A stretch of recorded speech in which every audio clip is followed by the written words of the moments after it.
चलो स्टार्ट करते हैं। आज नया टॉपिक है ना, आपका पॉलिटिक्स का second chapter, that is federalism. कि फेडरलिज्म क्या होता है ना। तो सबसे पहले जान लेते हैं कि फेडरलिज्म क्या हम टॉपिक पहली बार सुन रहे हैं। ऐसा नहीं है। अगर आप लोगों ने इसका फर्स्ट लेक्चर देखा है तो एक्चुअली हमने उसमें इसके बारे में जिक्र किया था कि एक्चुअली आपका फेडरलिज्म होता क्या है ना। चलो डीपली पढ़ते हैं इसके बारे में कि फेडरलिज्म क्या है। देखो, फेडरलिज्म का मतलब है ना, जब भी आपकी कोई गवर्नमेंट दो या दो से ज्यादा लेवल पर काम करे या टीयर पे काम करे, then that type of government is known as federalism. ठीक है, देखो क्या है भैया इसका मतलब। इसका मतलब देखो ये है, अगर आपकी कंट्री में सिर्फ एक तरीके की गवर्नमेंट है तो उसे हम कहते हैं, मतलब उसे कहोगे आप यूनिटरी। यूनिटरी में क्या पढ़ते हैं हम लोग, मैथ्स में पढ़ते हैं ना, यूनिटरी। यूनिट मतलब सिंगल, सिंगल बनना, इंडिविजुअल कोई भी। अगर आपके कंट्री में एक टाइप की गवर्नमेंट है तो उसे हम लोग कहते हैं यूनिटरी गवर्नमेंट। उसके बारे में भी हम आगे पढ़ेंगे, है ना। और फेडरलिज्म क्या होता है, जब हमारे देश में दो या दो से ज्यादा लेवल पे कोई भी गवर्नमेंट काम करती है तो इस टाइप की गवर्नमेंट को हम लोग फेडरलिज्म कहते हैं। फॉर एग्जाम्पल, समझ में नहीं आया ना कुछ, तो जैसे कि हमारे देश में क्या है, एक सेंट्रल गवर्नमेंट होती है जो ऑल ओवर इंडिया पे रूल कर रही है। सेकेंड वन स्टेट लेवल होती है। दो लेवल तो भैया यहीं से हो गए। तीसरा लेवल भी आपका होता है इंडिया के लिए, वो क्या है आपका, वो है आपका लोकल गवर्नमेंट। अब लोकल गवर्नमेंट क्या होता है, हाँ, जैसे आपने देखा है, जैसे गांव वगैरह में क्या होती है, पंचायत होती है, प्रधान के इलेक्शंस वगैरह होते हैं। ये सब जो होता है ये सब आपका आता है लोकल गवर्नमेंट। उन सब के बारे में भी हम डिटेल से पढ़ेंगे, बट यहाँ पे हम सिर्फ आपको आइडिया दे रहे हैं कि फेडरलिज्म क्या होता है आपका। आई थिंक समझ में आ गया होगा आप लोगों ना। अब फेडरल सिस्टम को समझने से पहले थोड़ा सा पिछली क्लास का रिवाइज करते हैं। पिछली क्लास में हमने दो एग्जाम्पल दिए थे पावर शेयरिंग समझाने के लिए। एक आपका लिया था बेल्जियम का और एक लिया था श्रीलंका का। बेल्जियम में हमने देखा था क्या, कि लोगों सबकी बात सुनी जा रही थी, रिस्पेक्ट थी हर एक बंदे की, रिस्पेक्ट फॉर एवरीवन था, है ना, किसी को इग्नोर नहीं किया था। बट श्रीलंका में क्या हुआ था, श्रीलंका में सिर्फ एक टाइप की गवर्नमेंट थी, है ना। वहां पे आपके जो तमिलियंस थे, जो तमिल लैंग्वेज बोलते थे, उनको इग्नोर किया जा रहा था। बस सिन्हाला पर्सन को ही इंपॉर्टेंस दी जा रही थी और उसी से उनकी गवर्नमेंट बन रही थी। बट बेल्जियम में तो ठीक उल्टा ही था ना, क्योंकि बेल्जियम में कुछ डच वाले भी लोग थे, कुछ फ्रेंच स्पीकिंग के भी लोग थे, दोनों टाइप के लोग थे, है ना। तो वहां पे हम लोग बोल सकते हैं कि कुछ हद तक फेडरलिज्म था। ठीक है, तो वही हमने लिखा है यहाँ पे, there are two types of federation, sorry, federal आपके दो टाइप के हैं, एक बेल्जियम और एक श्रीलंका। बेल्जियम में सबकी सुनी गई थी इसलिए उसे हम लोग फेडरल सिस्टम कहते हैं।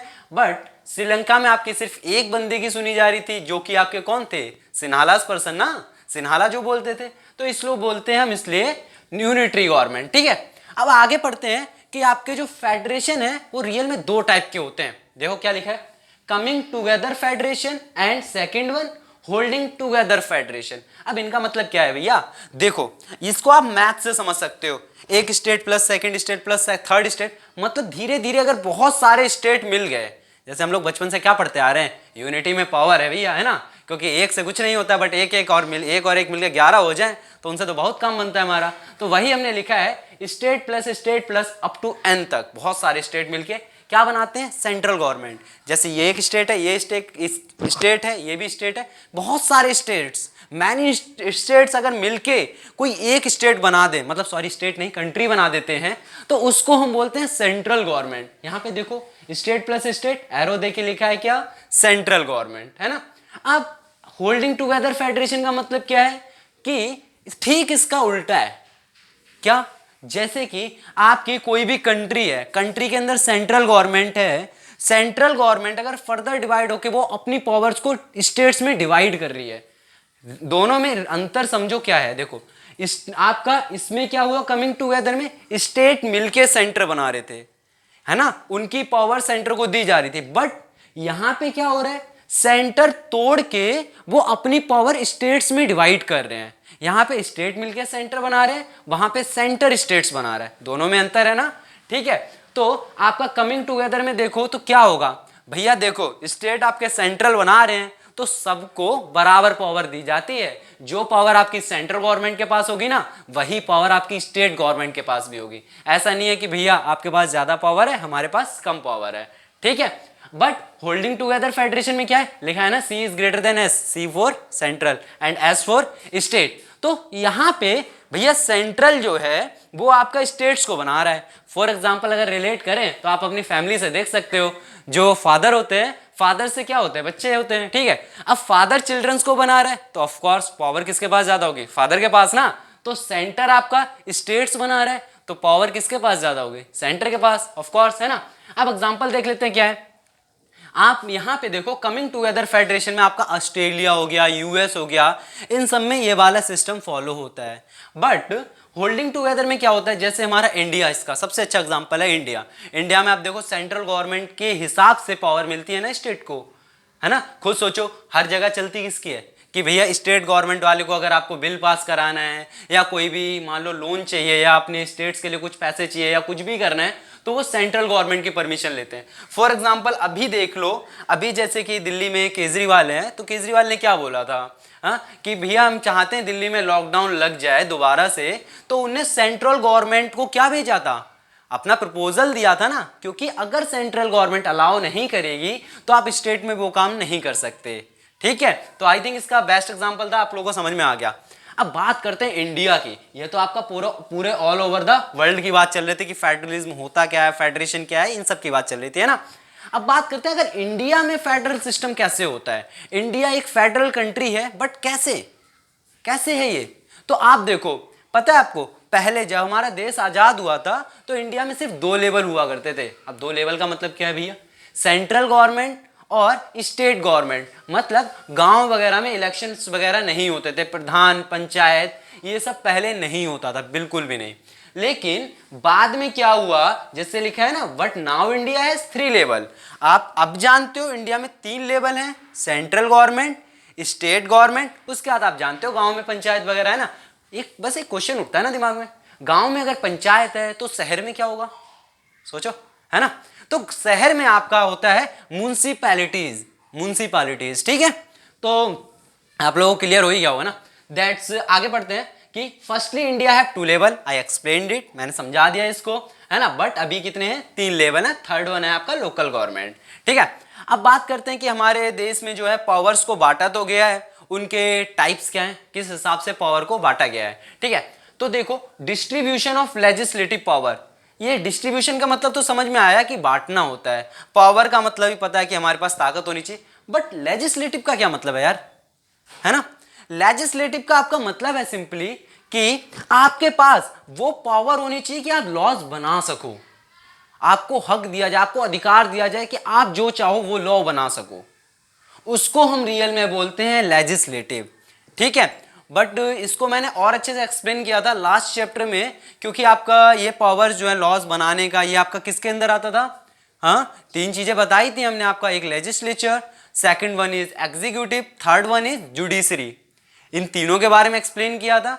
तो ये आपका कौन सा वाला पार्ट आ गया, लॉ बनाना है, लॉ बनाना है मतलब लेजिस्लेचर, ठीक है, जिसमें आपका राज्यसभा, लोकसभा वगैरह वो सब चीजें आती थी।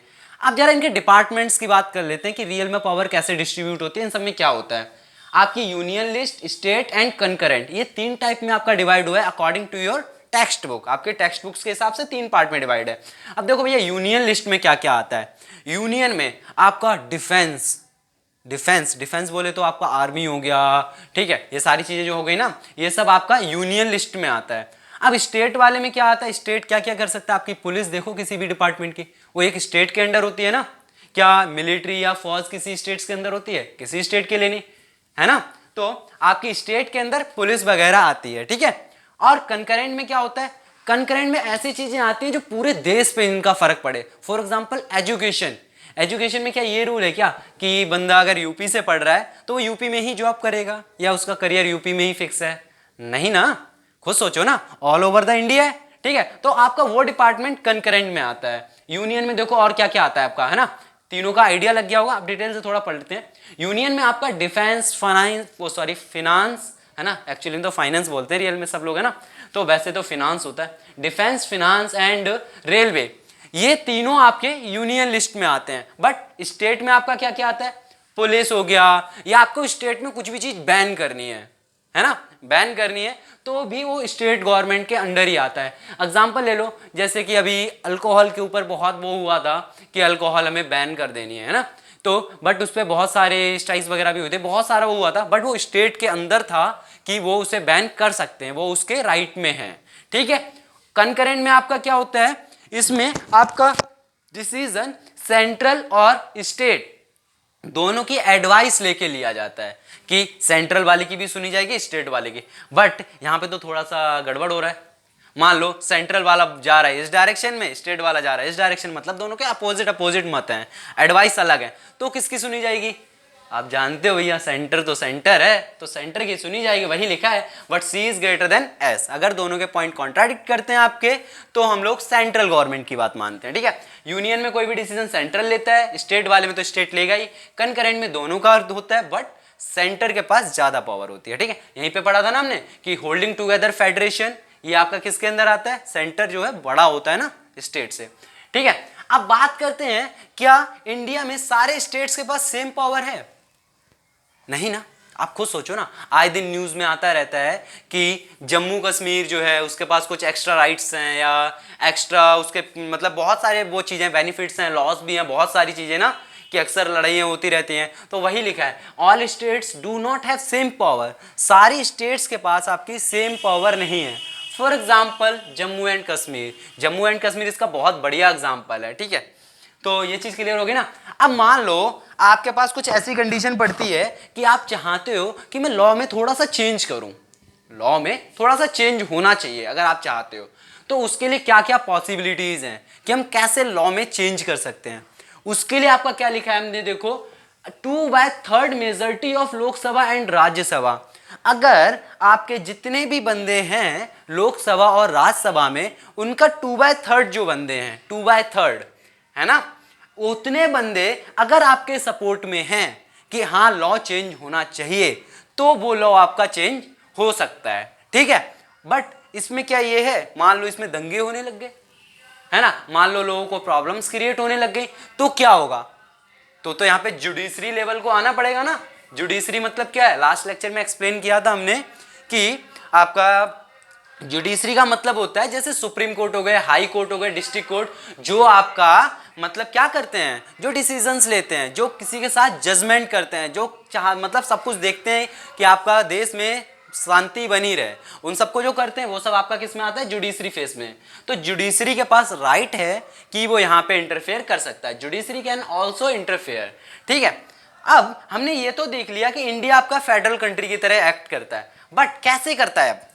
अब इंडिया फेडरल कंट्री की तरह एक्ट कैसे करता है? How federalism in India.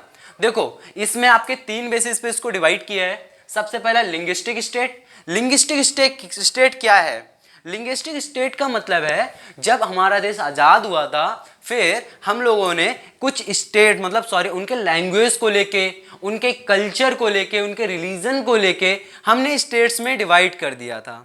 उनका ज्योग्राफिकल एरिया देखे कि मैप पे किस साइड लाई कर रहे हैं, उस हिसाब से हम लोगों ने स्टेट्स में डिवीजन किया था। इस प्रोसेस को हम लोग कहते हैं लिंग्विस्टिक स्टेट। ठीक है, लिंग्विस्टिक स्टेट वही लिखा है, division occur on the basis of language and culture.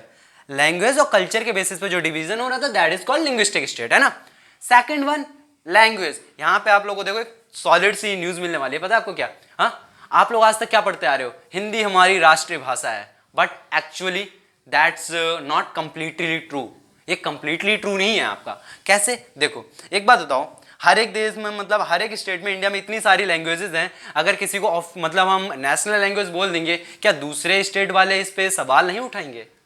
उनकी लैंग्वेज को क्यों नहीं बोला जा रहा है ना? तो इसलिए क्या होता है, India has no national language. ठीक है, और हुआ क्या इस बारे में हम आगे पढ़ेंगे। एक्चुअली इसके पास 22 लैंग्वेजेस हैं जिसको मदर टंग बोला जाता है, वो हम अगले टॉपिक में देखेंगे। ठीक है, पहले यहाँ पे बात करते हैं लैंग्वेज में। एक और क्या है कि आपको पता है 1965 में इंग्लिश को हम लोग बैन करने वाले थे कि इंग्लिश आपकी विदेशी लैंग्वेज है, नॉर्मली जो भी हम आपस में बात करने में कम्युनिकेशंस में यूज करते हैं ऑफिशियल लैंग्वेज की तरह, है ना। आजकल के जमाने में क्या बोला जाता है, भैया जिसको इंग्लिश आती है वही पढ़ा लिखा है, बाकी तो सारे गवार है ना। तो उस टाइम पे गवर्नमेंट ने सोचा था क्यों ना इंग्लिश को बैन कर दिया जाए, बट यहाँ पे एक प्रॉब्लम क्रिएट हुई थी। पता क्या कि आपका जो साउथ के लीडर्स थे वो हिंदी में कम्युनिकेट नहीं कर पा रहे थे, तो उन्हें कम्युनिकेशन में बहुत प्रॉब्लम हो रही थी। इस वजह से हम लोगों ने इंग्लिश को बैन नहीं किया। ठीक है, वही लिखा है इन 1965 इंग्लिश क्रॉस का मतलब बैन है। ठीक है, शॉर्ट में लिख दिया, बट साउथ लीडर को बहुत प्रॉब्लम हो रही थी कम्युनिकेशन में, इसलिए बैन नहीं किया गया था। ठीक है, अब थर्ड पॉइंट पे आते हैं, सेंट्रल एंड स्टेट रिलेशन। इसमें क्या लिखा है कि before only one party rule in state and centre, मतलब आपका जो पहले था जब इंडिया आजाद हुआ था पार्टी ज्यादा थी नहीं, आप लोग भी सुनते आ रहे हो स्टार्टिंग से एक ही पार्टी का बोलबाला था, जैसे कि कांग्रेस है ना। बीच में तो बहुत सारी पार्टीज जो हमारी बाद में इंक्लूड हुई ना, तो वही चीज है यहाँ पे कि आपकी पहले जो पार्टी स्टेट में करती थी रूल वही आपकी सेंटर में भी करती थी। अब भैया देखो दोनों जगह एक की ही सरकार है, तो जाहिर सी बात है अगर कुछ भी होगा तो दोनों मिलके कर सकते हैं, है ना। तो बट इसमें तो प्रॉब्लम्स भी क्रिएट हो सकती हैं, क्योंकि जहां जितना ज्यादा कंपटीशन होता है एफिशिएंसी वहां उतनी ज्यादा होती है ना। तो वही चीज है कि बट 1990 के बाद क्या हुआ, बहुत सारी पार्टीज आना शुरू हुई। अब पार्टीज आएंगी तो लोग सोचेंगे कि हम इलेक्शन जीत नहीं पाएंगे, इसके लिए उन्हें और ज्यादा काम करना होगा, काम करेंगे तो उससे फायदा तो डेफिनेटली हम लोग का हो रहा है कि नहीं हो रहा। मतलब कंपटीशन बढ़ रहा है, कॉफिशिएंट नहीं, कंपटीशन बढ़ने से एफिशिएंसी भी बढ़ रही है आपकी। एफिशिएंसी का मतलब उन लोगों की कार्य करने की क्षमता, काम करने की क्षमता, जिसकी वजह से हम लोग का फायदा हो रहा है। ठीक है, वही लिखा है। अब उसके बाद अगला पॉइंट लिखा है कि 22 लैंग्वेज हैं जो इंडिया में, जिनको आपका बोला गया था कि अकॉर्डिंग टू कॉन्स्टिट्यूशन की 22 लैंग्वेज इंडिया में रिकॉग्नाइज की गई थी।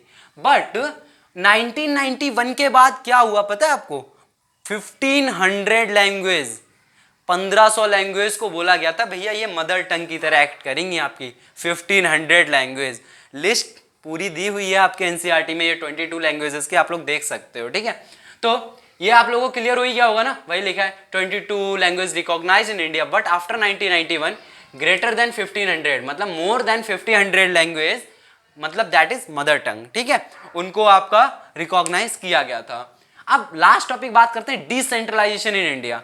ये क्या है देखो, पता है जब हमने बोला था कि आपके दो लेवल हैं इंडिया में काम करने के, आपके एक स्टेट गवर्नमेंट, एक आपका सेंट्रल गवर्नमेंट, तो रियल में था क्या कि आपका जो लोकल गवर्नमेंट था वो तो बाद में राइज हुआ, तो पावर तो उसे देनी पड़ेगी। तो कोई ना कोई ऐसा काम हुआ होगा कि सेंट्रल और स्टेट से दोनों से पावर लेने के बाद, सेंट्रल और स्टेट से पावर लेने के बाद आपको किसके दी गई होंगी, लोकल गवर्नमेंट को ना। इस पावर लेने के प्रोसेस को हम लोग कहते हैं डिसेंट्रलाइजेशन।